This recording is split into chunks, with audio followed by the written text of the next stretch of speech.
Good evening, everyone. So welcome to the Museum of Chinese in America. So my name is Yifan Wu. I'm the director of events here at MOCA. So thank you so much for joining us tonight.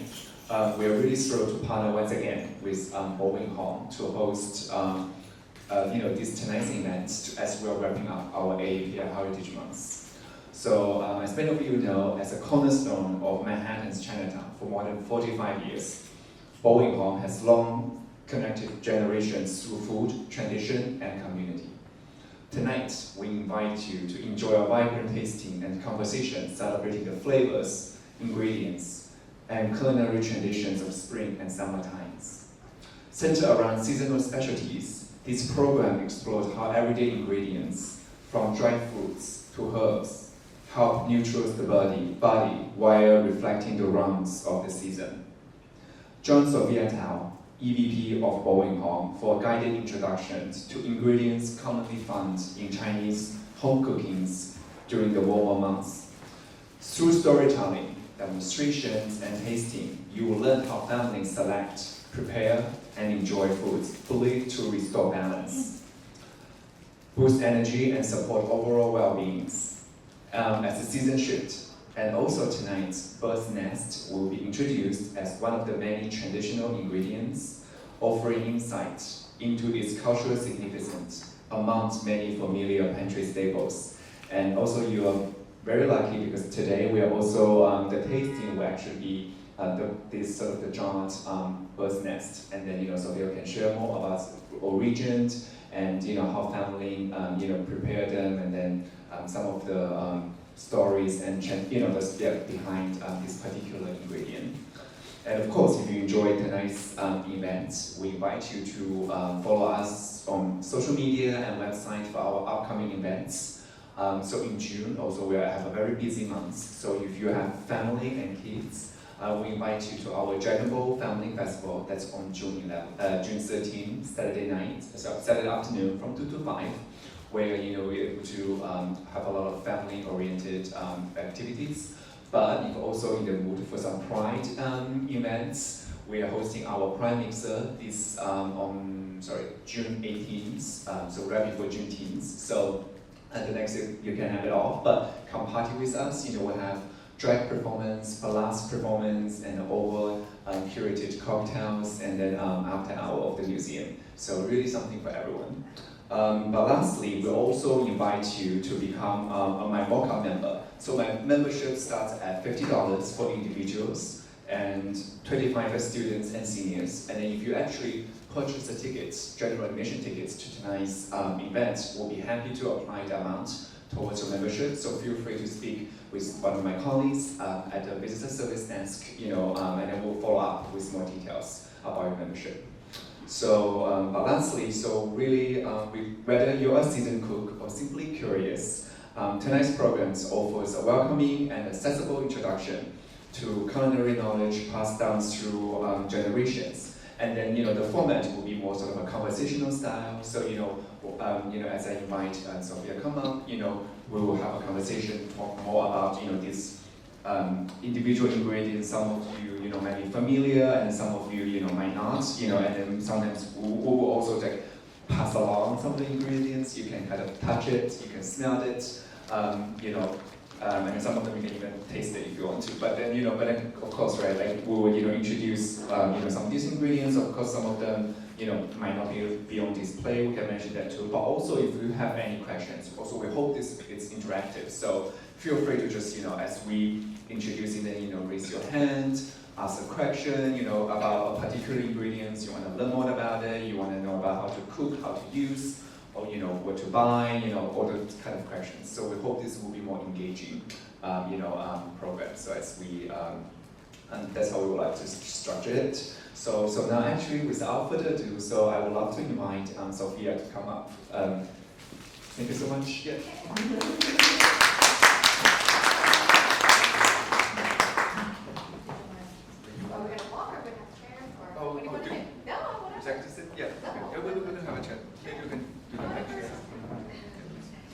Hi everyone, thank you for coming out today.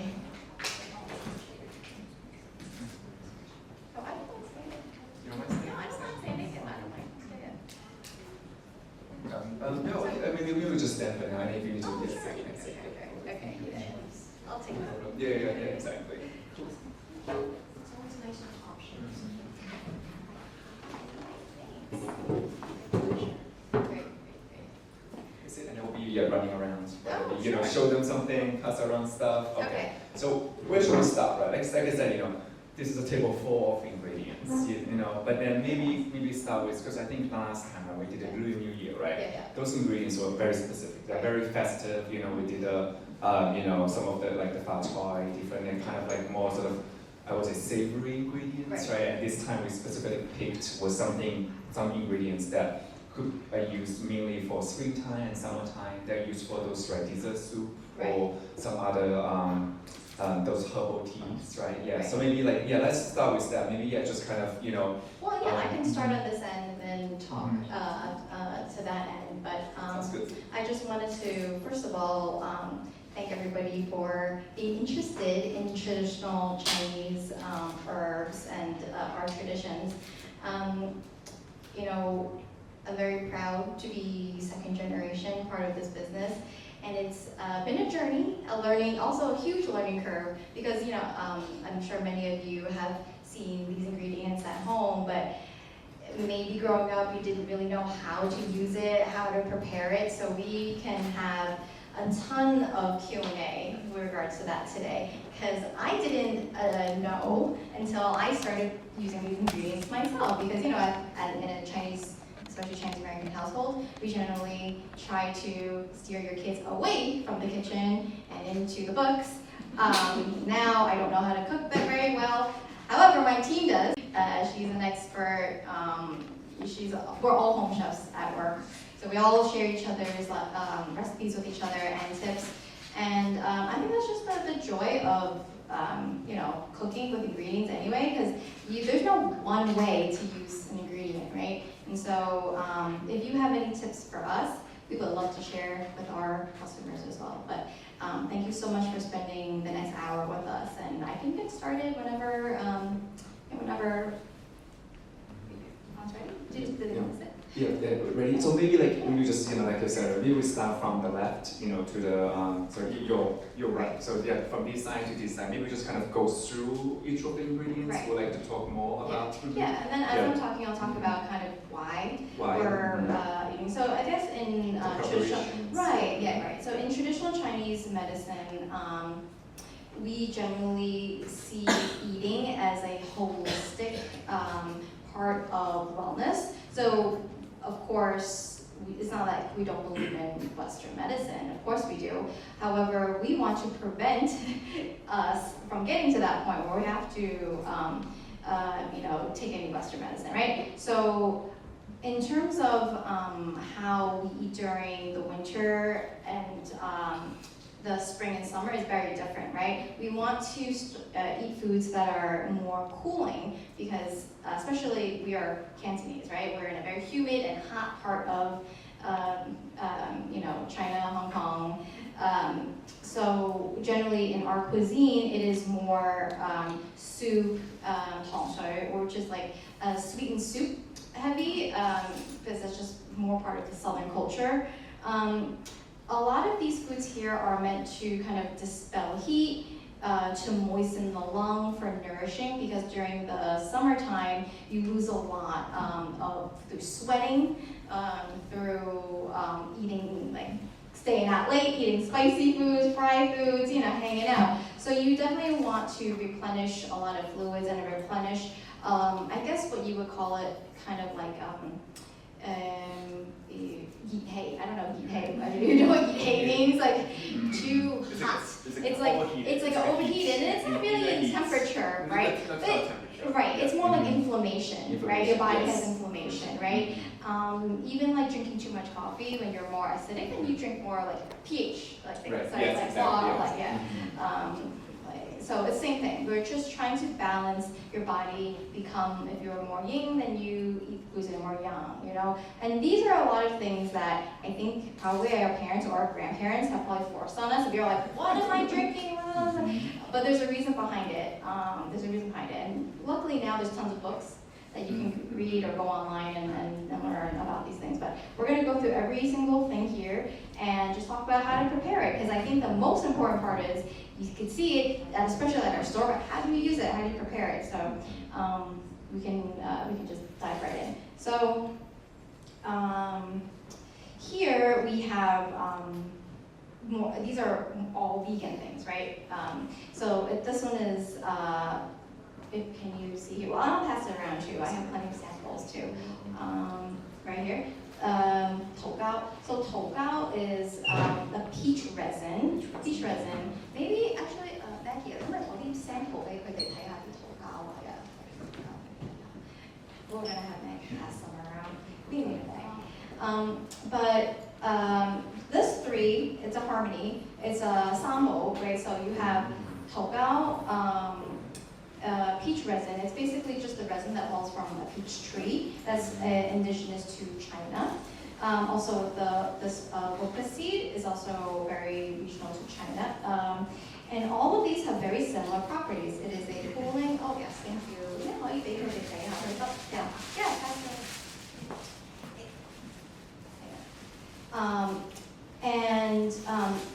The function is moistening, lung moistening, yeah, right? So Rejuvenating dampness, right? So that's the, right, so this pairing is like that. So this is what it looks like after it has been soaked, right? It has been soaked, right? And you can pass this basket around. The raw ingredient, Maggie's passing around some of the raw ingredients so you can feel it. Yeah, it's so interesting, right? Like these little tougao. I think a lot of the reasons why these ingredients have been very popular is because it's a much cheaper alternative than bird's nest, right? And bird's nest is also, not vegan. It's the saliva of a swiftlet. It's a type of bird, and it's found in Malaysia, Indonesia, Indonesia and Vietnam. And so, as an alternative to that, I think this has been really popular these past 10 years. I feel like past 15, 20 years.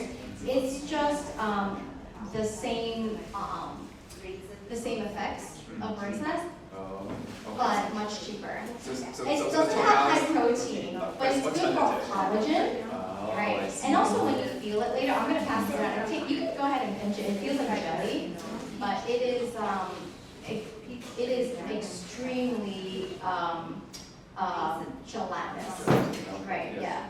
And so how would you? Okay, so let's kind of deep dive, right? So then you get now I get a bag of the tofu, right? So how would I probably prepare it, right? Let's just say you're gonna soak in water, right? Usually how long would you soak? For like a few hours.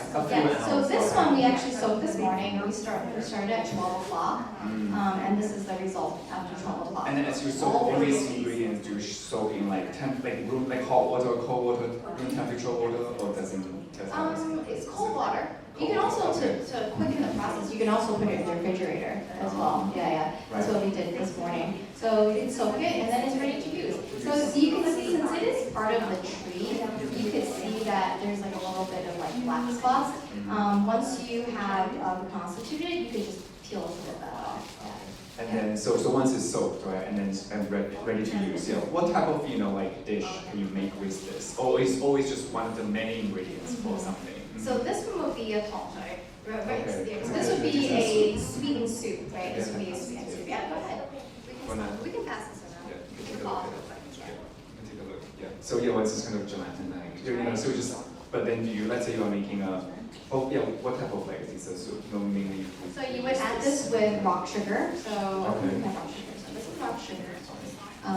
Rock sugar is also it's pure cane sugar, right? So it's not going to be as sweet, and it's not going to be like if you use white sugar, it's very refined, so it's not not necessarily going to give you a good flavor profile. It's much too sweet. This one is a more light, like mild flavor. So I think most of the time when we're talking about pop soda, we always use rock sugar, cane sugar, always. Never refined sugar, but like rock sugar. Yeah, I think, but that's even the rock sugar doesn't have to be. It can be like like brown sugar or like red sugar. As long as you're more like hot. Right, yeah. Because also it also lends a type of like nuttiness to it, like the brown sugar, right? I think white sugar, processed sugar, it has taken away a lot of like the natural flavor, right? So if you really just taste cane sugar itself, it is just has a different flavor profile, which actually lends really well to so someone, let's say you're going to make a toast, so we put the peach resin and then the noodles together to add to the same, to make a piece of sauce. Just put all of the ingredients together, boil and how long do you think? Let's say that I'm making a tofu and not too if you boil it for too long, it's going to break down. So I would say maybe like an hour at most. Yeah, and then it's like a low heat, slow cooked. Feel free to add or share your tips. So when you boil it, it becomes gelatinous, right?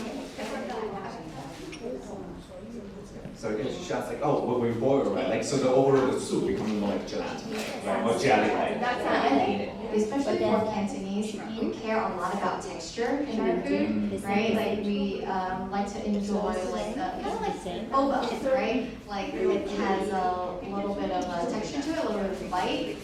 Same with the tteokbao, it's very fun to eat. It's very fun to eat. Yeah, what's the taste of it? It tastes more like a tapioca, tapioca, but it has a lot of flavor. It has not much flavor. Whenever you put in all the ingredients, usually we put goji berries, cane sugar, and that's really about it because goji berries are already sweet as it is. That's kind of also sometimes the sweetness. Right.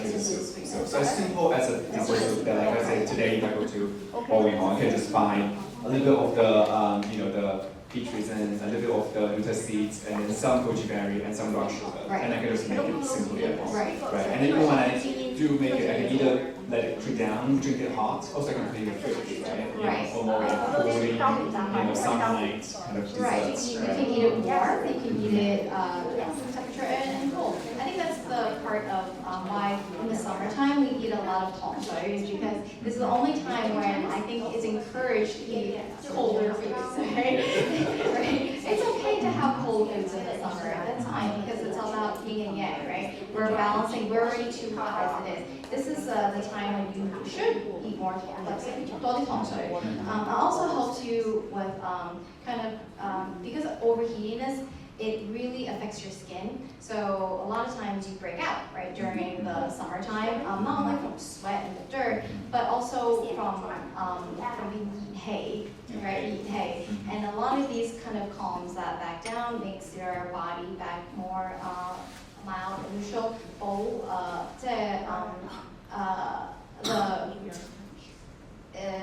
Skin hydration.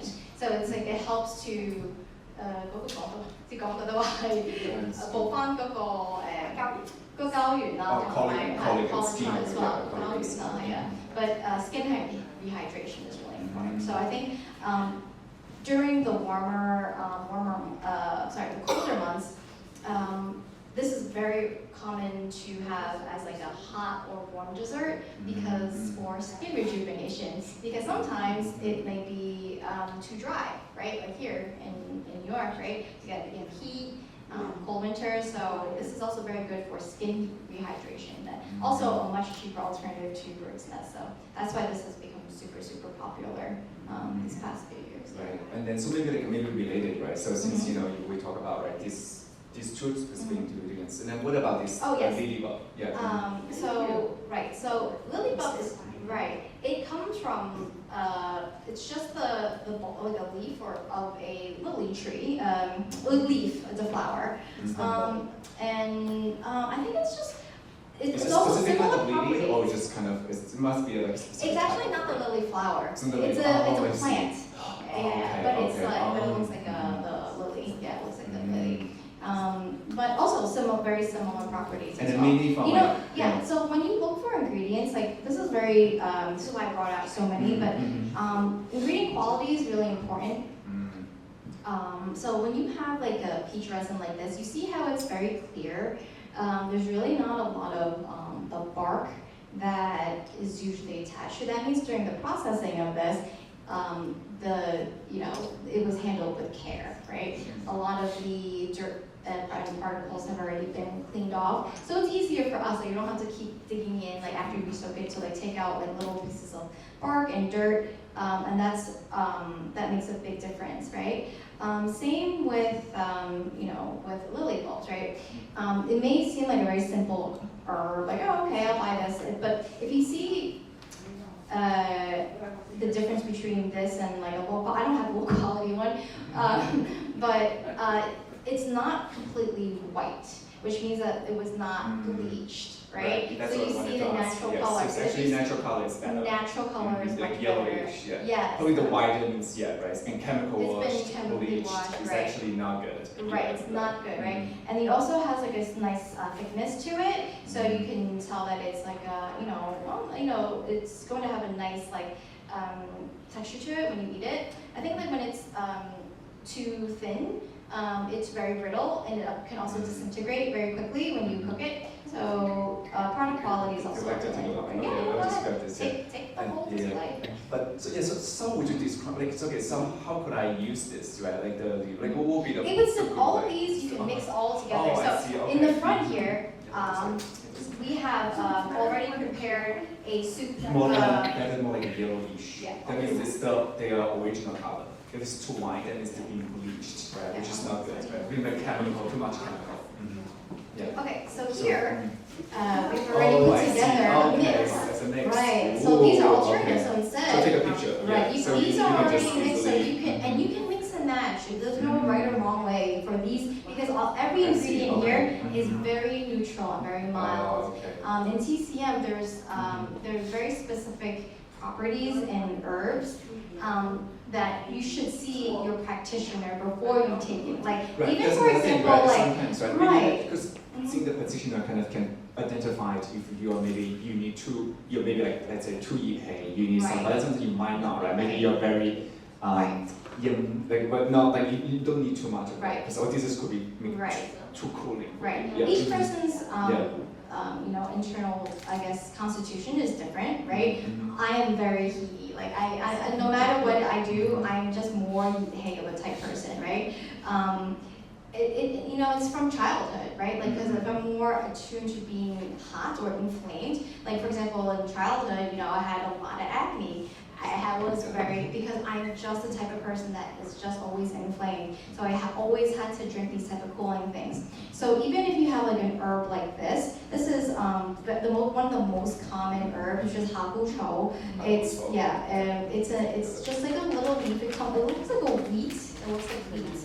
But this is a very cooling herb. Yeah. So if you are a naturally cool person, like in terms of TCM, then don't drink too much or you're gonna end up having a nosebleed, Right. So that's why I'm not really, all of these here are very mild in property, so it's good to eat. But that's a very important thing about Actually a lot of it, people use that, right? Follow like the For tea. like Cha. So it's like a cooling tea, but have you drink those teas like look like almost like black, right? There's like brownish tea. That's usually sweet. We bought a sample. Something like that. This is yeah. not our brand. This is a local brand actually, in Chinatown brand. Yeah, and it's already being like sweetened and produced. Yeah, but those two you can use that. That is one of my favorite because it's tea. It's an herbal tea, but it tastes great because you add a lot of you can add sugar to it. That's all it is.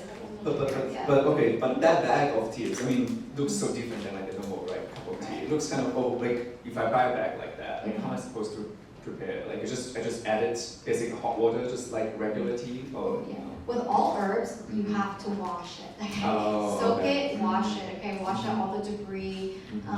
Wash it, soak it, rinse it for a little while, right? Make sure all the sediment just kind of goes close the bottom, and then you just rinse it again. Then you take the herb, depending on how much. So for I would use maybe just for one serving, a quarter of that bag. And you just boil it for 10-15 minutes. Wow, that's for all that, it is. for one serving? That's yeah. That's okay, that's pretty okay. You want flavor, right? Alright, You don't just be like Chinatown or like not okay. flavor. Yeah, the quarter of a bag. Because it boils down. It boils down. It's fluffy. It's fluffy, right? It boils down. Yeah, it boils down. And you should you add a little bit more water, but like you can make a couple of servings. Oh, sure. Yeah. Depending on how. Yeah. But what's because I know usually the bottled one, right? It's like already so sweet because already it's got extra sugar. But when you really, what's the taste like when you just drink it like, without any sugar? Right. It's very bitter. It's very bitter. That's probably better, right? That's I think is when I was later, right? The cha is like full. It's like the more bitter, like the better, right? It's funny because with a TCM, like bitter is it's a taste, right? But it's also a function. So like bitter foods is actually cooling, like bitter melon. Bitter melon, yes. Bitter melon, right? They call it lanhua, right? Or resin, right? Because it's cooling. So it's very it's an acquired taste. Same, lanhua. But hakuchou is one of the most popular because it tastes good. I add sugar to it, but it's very effective. And so if you have like canker sores. If you're going to canker sores or anything like that, it's very good herb to have, and it's so inexpensive. I think that bag we retail for $5.50. I think the price is on there. That's so affordable. It's very affordable. A lot of Chinese herbs are very affordable. But for that particular one, can you mix it? Like with like some of others ingredients? Hakuchou, I don't know. Not really, right? You don't really mix that. Yeah, the honey date. The honey date. Honey date. It's honey date. It's like has sugar added to it. I know, it's a similar, looks similar It's to brown. jujube, but it's Yeah, more brown. It's brown. It's a different date. Yeah, I think it's a good sideway because like we talk about the hakuchou, and then now maybe it is because I know when we talk about like a versatile kind of like ingredients, right? I think jujube is very like versatile, right? Jujube, yeah. Because you pretty much you can have jujube is like you can have it in almost from savory dishes to desserts, right? Or even to tea, right? You see those like bubble top, like they always have like jujube, right? So it's very common. I think a lot of us, even as a fruit, you can also eat it just fresh. You don't have to dry it or prepare it, right? Yeah. Can you just maybe share more about the jujube is very good for blood nourishing and moving qi. So it's like if you have like blood stagnation or like basically like you're so lethargic, like what can I get myself moving? Then you take you use jujube. This is just bohu. Bohu also blood stagnation. So bohu is like when you need to replenish blood. So it's very good for like mothers, moms, that kind of thing. And so jujube is also super affordable, and you like accurately said you can put it in a salty dish, you can put it in a sweet dish, and jujubes are abundant. They're abundant, and they're just they're fun to eat. But jujubes also have different varieties. They have like a smaller one. Which are very hardened, and it's from a very specific areas in China. So, like for example, Menha is a nisha. It has certain kind of herbs like the goji berry and dates. So, picking products from that specific region is also really important. That's so sometimes you can like for me, right? If I want to know which how do I pick, right? Right. So usually just they look the same. Yeah. But sometimes you can judge by the You can province. judge, right. Okay, so this one's particularly from the Ningxia, right? Yeah, Province. right. And jujubes or red dates. That one is from Ningxia. Yeah. So is a good jujube or not? So it has to have a good color, not black, right? Also has to have some plumpness to it. You can take it around. It has to be plump. Yeah. Yes. That's right. Bohu means just blood replenishing. And you can eat a few every day. It's probably better than your supplements. You take some. But you can just go ahead, take some home. But it's soft. Yes, it's soft. I mean, you can eat it. You can eat it just like this. It smells. Smell, right? It's a good smell. I think that's probably also how you identify one another. It smells like a fresh one, but it's not dry. Yes, you have a very good nose. Yeah.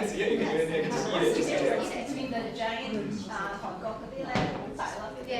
It's the same species. I mean, She's asking, some of the it's Korean like apples. Chinese It's like apples. are like a It's bigger a in different size, right? Why variety. they're It's a bigger? different variety. She just said it's just That's all different it is. But I variety. mean, They're they're pretty both much snacking. similar. So a lot of them they put walnuts in the it, walnuts, right? They put the snack and they put honey. walnuts in it. Yeah. This is- So it's just like a different species, but it's still the same.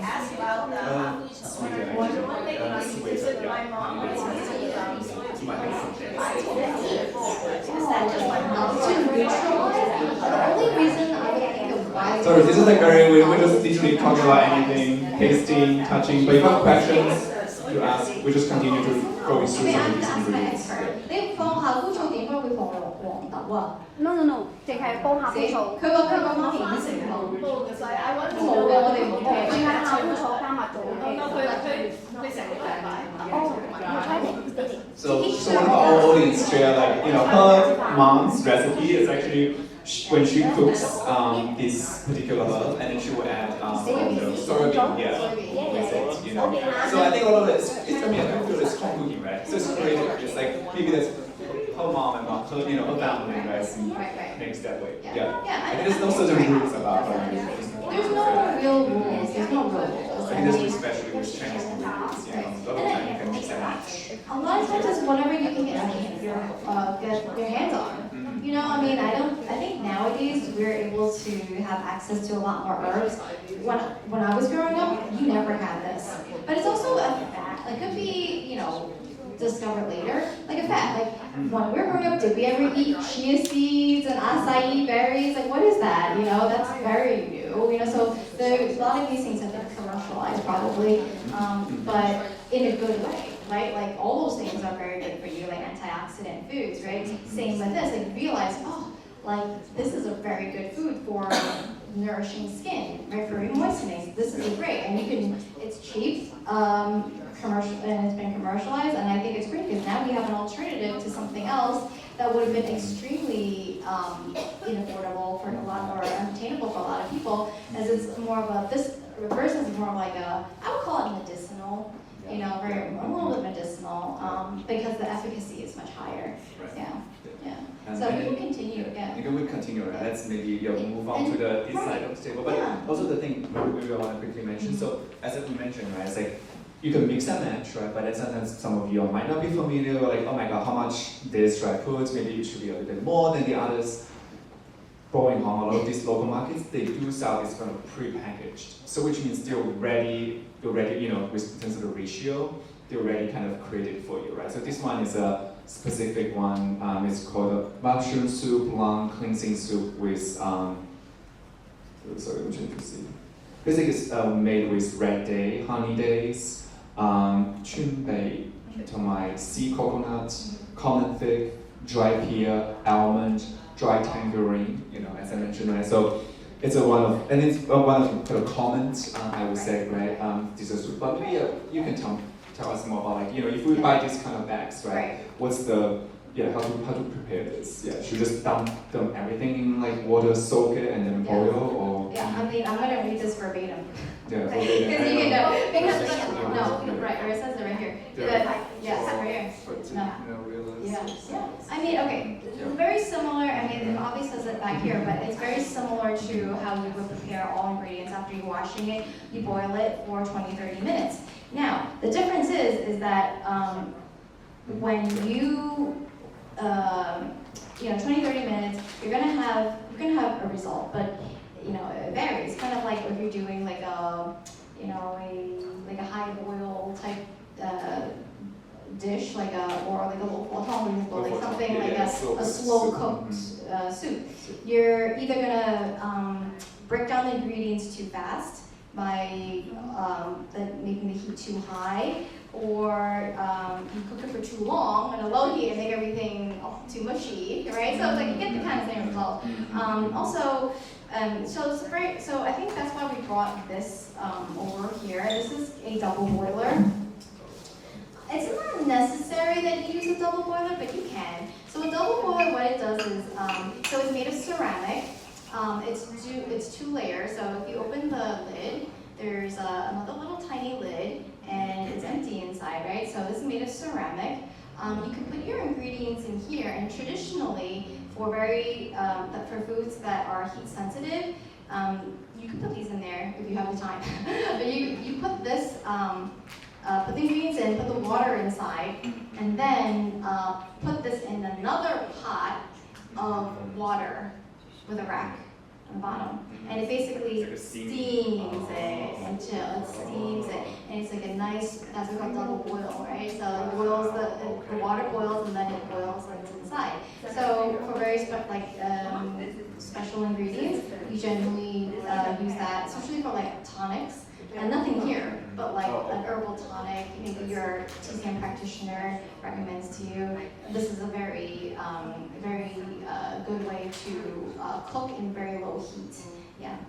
And you can still buy this, at home, and it's like $6.99.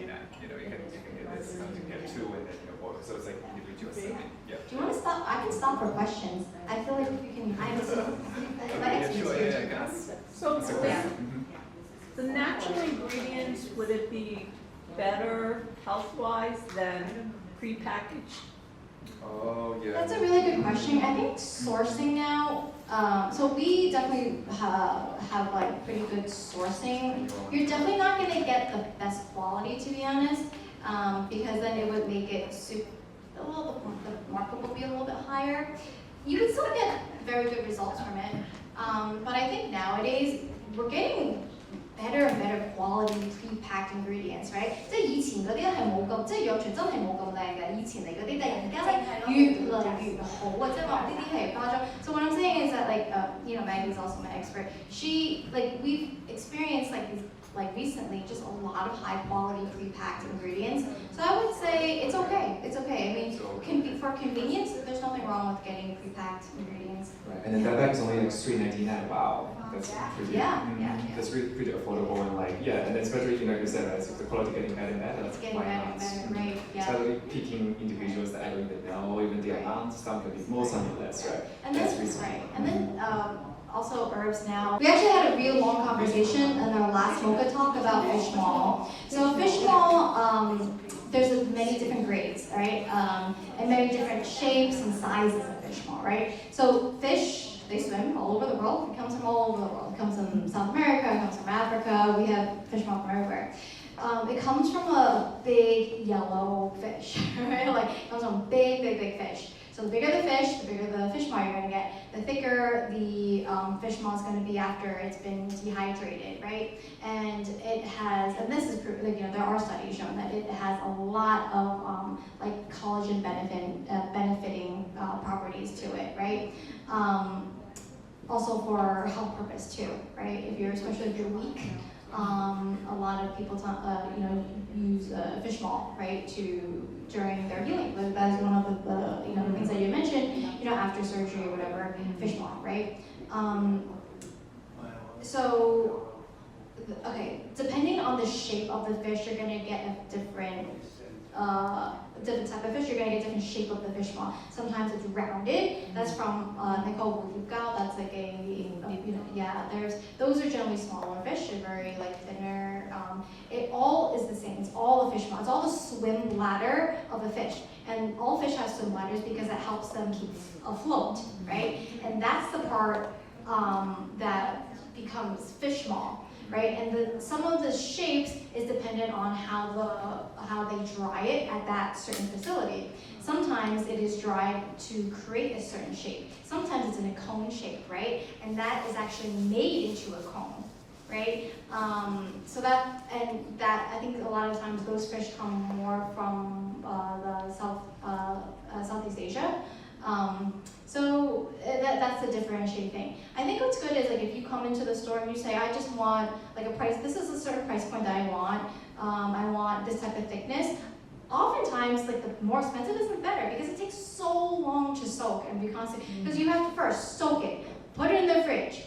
Well, change the water, put it in the fridge, until you finally get a rehydrated product.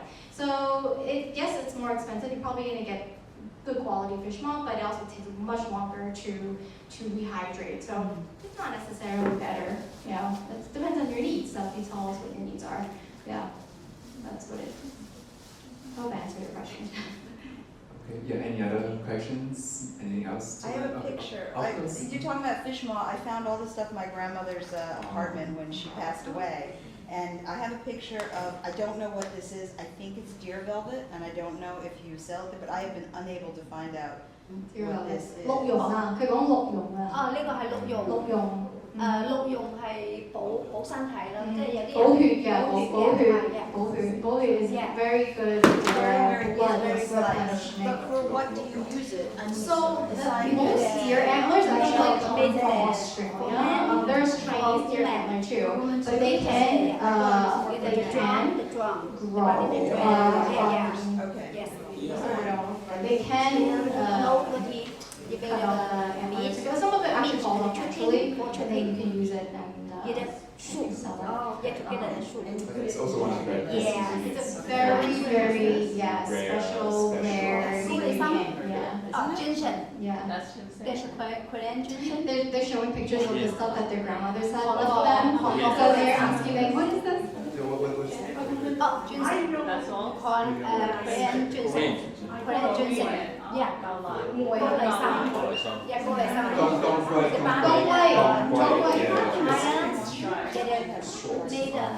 chicken. Yeah, together.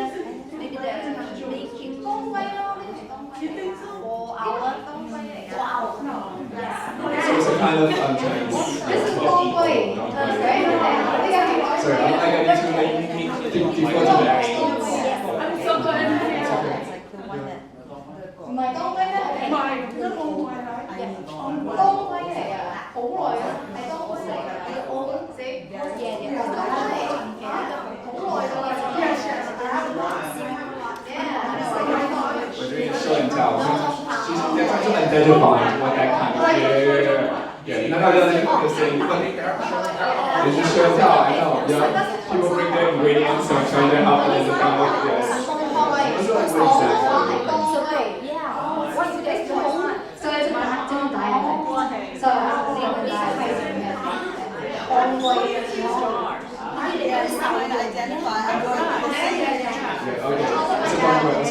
So one, I think that's one of like that's sort of like a purple, right? That is so that one it's also very cool for like recovery. That ingredient's also very recovery. Yeah, for recovery. That one actually is for European ingredients for menopause actually. She has a very good like 10, 20 years old. But I don't know if she told me what is it? What is the scientific name? But it's an herb and it's very potent. Very potent. It's very good for blood. Oh, it says female ginseng.